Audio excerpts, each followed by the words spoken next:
Bismillahirrahmanirrahim. Assalamualaikum warahmatullahi wabarakatuh.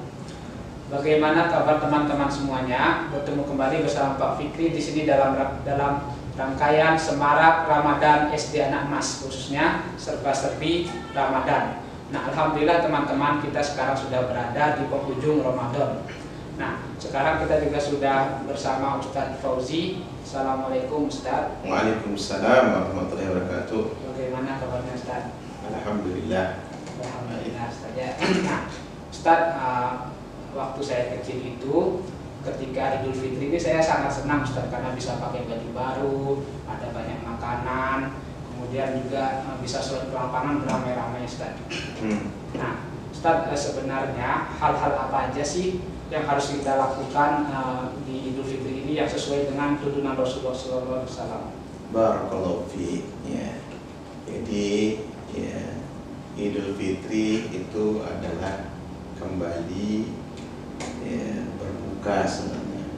Karena iftar atau fitr itu berbuka yang tadinya di bulan Ramadan ya, kita berpuasa, kemudian masuk tanggal 1 Syawal kita kembali seperti semula, tidak puasa lagi. Ya. Jadi sebagian ada yang mengatakan kembali kepada fitrah karena barangkali ya diterima amalan-amalan kita ini. Kata Rasulullah SAW, "Shoma Ramadan imanan wa ihtisaban, ghufira lahu ma taqaddama min dhanbi." Siapa yang puasa Ramadan ya, atau siapa yang qama Ramadan juga, yang sholat tarawih yang misalnya selama sebulan di bulan benar-benar karena iman dan karena ya benar-benar berharap pahala dari Allah Subhanahu wa taala, maka dosa-dosanya akan diampuni oleh Allah Subhanahu wa taala seluruhnya yang telah lalu. Maka kata sebagian ulama, kembali kepada fitrah seperti dilahirkan. Sebagian ulama mengatakan seperti itu. Nah, namun kebiasaan kita seperti yang Pak Fikri ya, tadi ceritakan, yaitu biasanya orang tua kita memberikan pakaian baru ya, kemudian ada banyak makanan, biasanya senang-senang itu. Ya, alhamdulillah adalah sebagai rasa syukur ya kita kepada Allah Subhanahu wa taala. Namun kata ulama nasihat dalam sebuah syair, yaitu ilaisan id liman labis al jadid ya walakin al id liman ta'atuhu tazid. Ya, yang namanya id itu, Idul Fitri itu bukan pakai pakaian baru, tapi ya taatnya kepada Allah semakin bertambah. Karena memang selama bulan Ramadan itu kita dicelup, dilatih ya oleh Allah Subhanahu wa taala untuk ya taat yang beribadah pada dunia seluruh ya, rangkaian ibadah di bulan Ramadan, baik itu puasanya, baik itu sholatnya, tarawihnya ya, kemudian juga baca Qur'annya ya, jaga lisannya ya kan, jaga juga perbuatannya ya, tidak malas ya, tidur-tiduran. Jadi walaupun balas dendam ini berpuasa sebulan itu saja. Sebagian kan betul, wah pokoknya balas dendam. Nah, seperti itu sebenarnya ya, tapi bagaimana kita terlatih kejujuran kita, enggak ada siapa-siapa di hadapan kita. Kita tahu kalau Allah Maha mengetahui. Kita nggak mau makan, minum. Nggak tahu kan orang pura-pura lemes, misalnya adik-adik ya, lemes tidur, padahal dia ke dapur ya, buka kulkas, dia minum dia misalnya. Nah, kita nggak tahu itu. Tapi karena ya, adik-adik sudah akidahnya, keyakinannya sudah kuat ya, karena Allah Maha mengetahui, sehingga kemudian tidak mau melanggar hal seperti itu. Nah, pasca Ramadan, jadi setelah Ramadan itu mestinya dia semakin semangat ya, semakin dia jaga, oh saya dari yang halal saja saya bisa menahan diri, apalagi yang haram kan itu.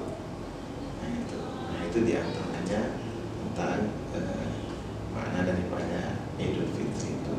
Jadi kebiasaan di Ramadan itu dibawa sampai setelah Ramadan itu saja. Betul sekali. Jadi tetap rajin ya. Kita bersyukur ya, sholat tarawih misalnya berjamaah, sehingga tidak terasa kita melakukan sholat tarawih itu kan minimal kan 11 rakaat. Kalau seandainya 30 hari berarti 300 ya 30 ya rakaat ya 330 rakaat.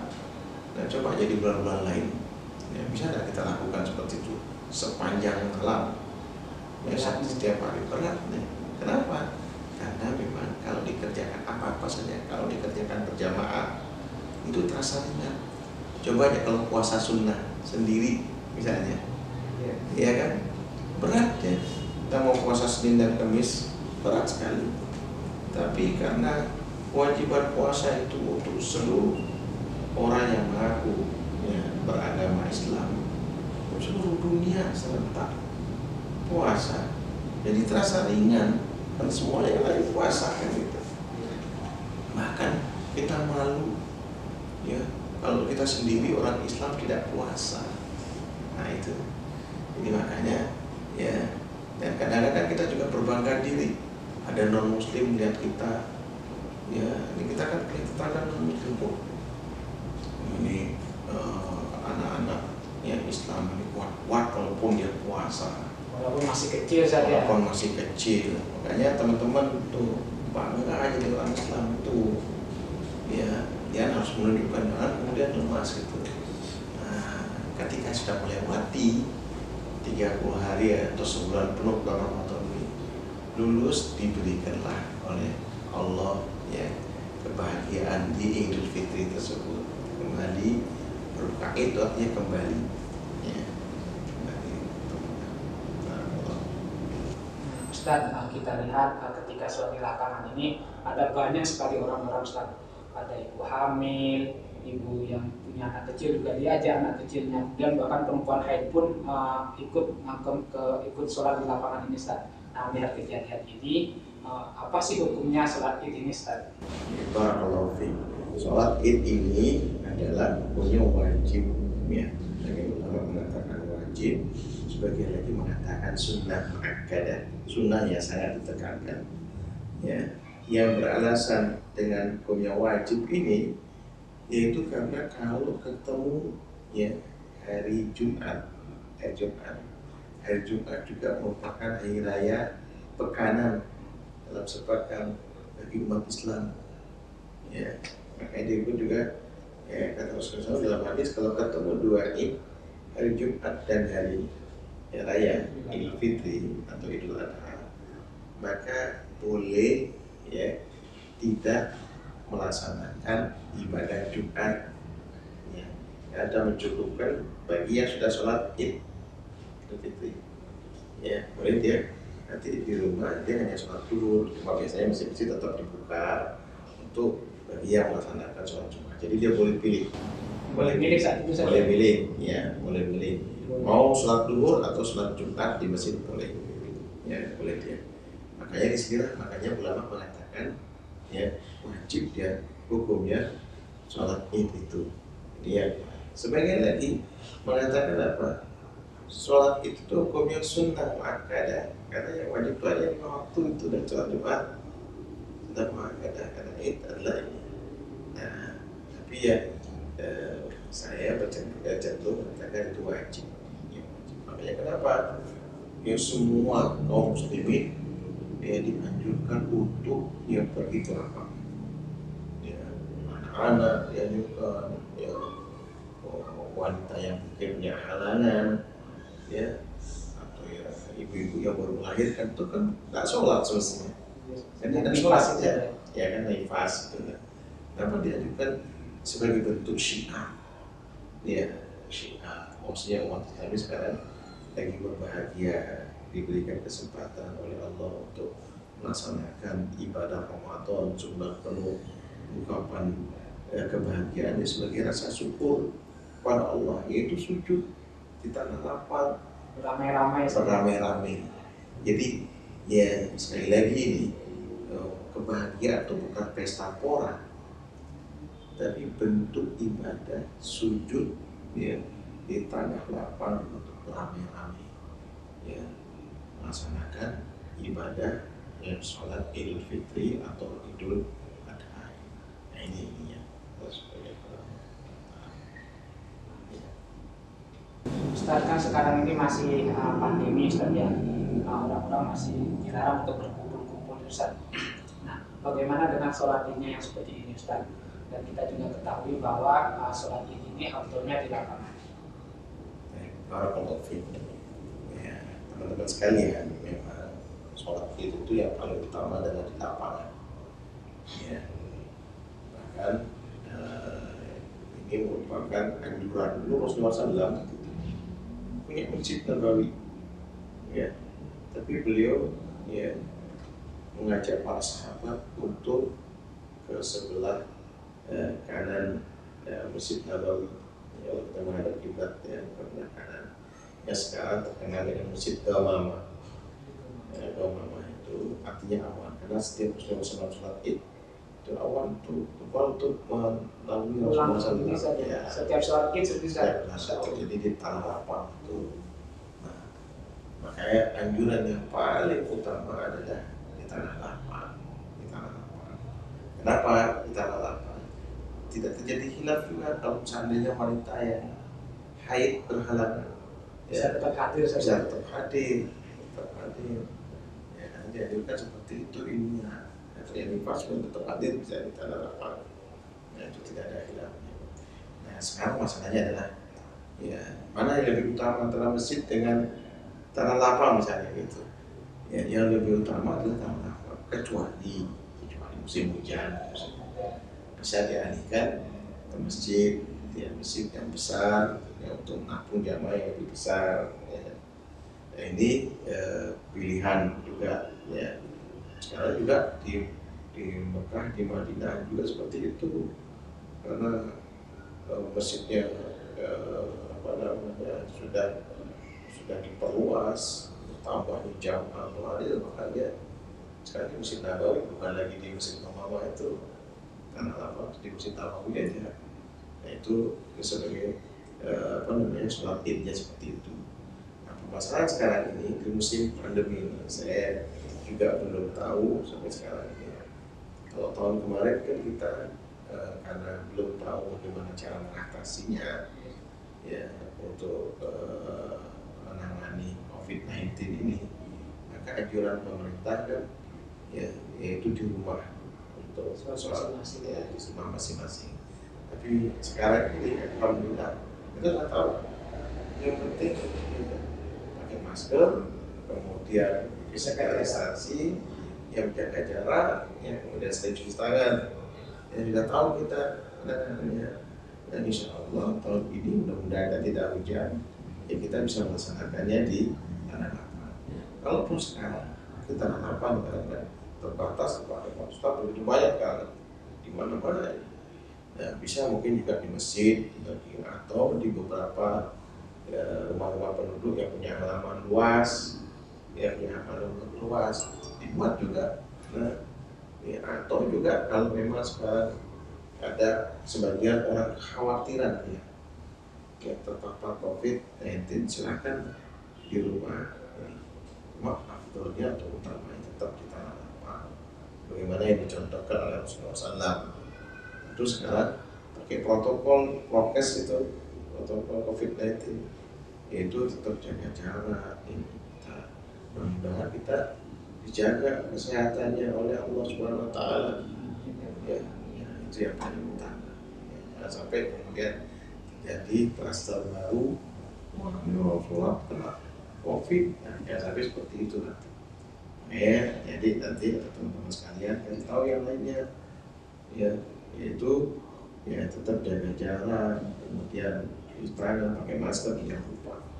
Karena sampai sekarang pun ya kita masih ya nggak tahu gimana ya COVID ini ya, di beberapa negara sekarang malah ya ada ya kluster baru ya. Nah, untuk dari mudah-mudahan di negara kita ini dilindungi oleh Allah Subhanahu Wa Taala. Ya. Jadi kita boleh melaksanakan di lapangan, tapi sesuai dengan protokol gitu ya. Ya, insya Allah seperti itu. Yang penting bagaimana diarahkan oleh pemerintah. Ya, pemerintah kita mengikuti arahan dari pemerintah. Itu nanti akan dibantu oleh Majelis Ulama Indonesia, insya Allah seperti itu. Ustaz, sekarang ini kan ada larangan kita untuk mudik, Ustaz. Apakah setiap Idul Fitri itu harus mudik, Ustaz? Kemudian apa hikmah dari hari raya Idul Fitri? Baik, barakallahu fiik, ya. Jadi mudik, ya, mudik itu artinya pulang kampung misalnya. Nah, tradisi ini memang ya biasanya setiap hari raya Idul Fitri biasanya kita ingin kumpul bersama keluarga, ya, sebagai bentuk ya kasih sayang kita sama keluarga kita, terutama orang tua kita. Ya, kita memang dianjurkan untuk silaturahim, ya, menjaga bagaimana kebutuhan daripada keharmonisan keluarga itu utama, itu paling utama, ya. Namun karena sekarang itu adalah ya, ada anjuran dari pemerintah untuk tidak mudik, karena kita kan nggak tahu ini setiap daerah beda-beda dia, ya, klaster ya COVID-19-nya ini. Ada yang zona merah, ada yang jingga, ada yang kuning, ada yang hijau misalnya. Nah ini kekhawatiran pemerintah, ya, bahwa nanti yang dari zona merah ini akan membawa ya virusnya lagi ke zona yang sudah kuning, mau hijau nggak jadi ini. Nah ini kekhawatiran yang masuk akal, karena kita sampai sekarang ya teman-teman sekalian, kita lihat di rumah sakit banyak sekali yang terpapar. Bahkan ada beberapa sahabatnya Ustaz sekarang ini ya masih belum sembuh. Ya, artinya apa? COVID-19 ini atau corona ini ada ya, ya ada dia. Nah, yang kita harus patuhi itu seperti itu. Kita ingin mempercepat, memutus mata rantai penyebaran COVID. Kita tahu itu. Nah, sekarang kita bersyukur. Kita sekarang adakan pakai video call, kita bisa. Tidak mesti kita harus berkumpul. Mungkin kita pakai virtual, pakai Zoom, bisa rame-rame saja. Langsung ketemu semuanya. Ya. Nanti barangkali untuk ya hadiah lebarannya bisa transfer gitu, ya, gitu ininya. Biayanya juga murah saja. Kan hanya ngirim puntu saja, karena dipuntu dikirim, kan gitu. Jadi teman-teman sekalian nanti seperti itu ininya, ya seperti itu. Jadi tidak usah terlalu khawatir. Bahkan barangkali ini ya pengiritan ini, ya kadang-kadang orang tua kita ini untuk mudik berapa biayanya? Ada yang naik pesawat, ada yang naik kendaraan besar, kita dengan ini mengisi pulsa sudah kita janjian. Ustaz yakin setiap keluarga pasti punya ya WA grup atau apa yang di Telegram atau apa. Nanti janjian sudah, ayo kita nanti silaturahim ya, keluarganya, ibunya, teman-teman misalnya atau ayahnya, keluarganya ayah dikumpul di satu atau sekalian ya sekalian ngobrol. Dan terus lakukan tahun kemarin juga seperti itu, dan baru ada keluarga yang jauh ada saya. Semuanya bahkan seluruh dunia, ada yang satu di Turki, ada yang di Saudi ikut juga, ya teman-teman juga semuanya bisa silaturahim.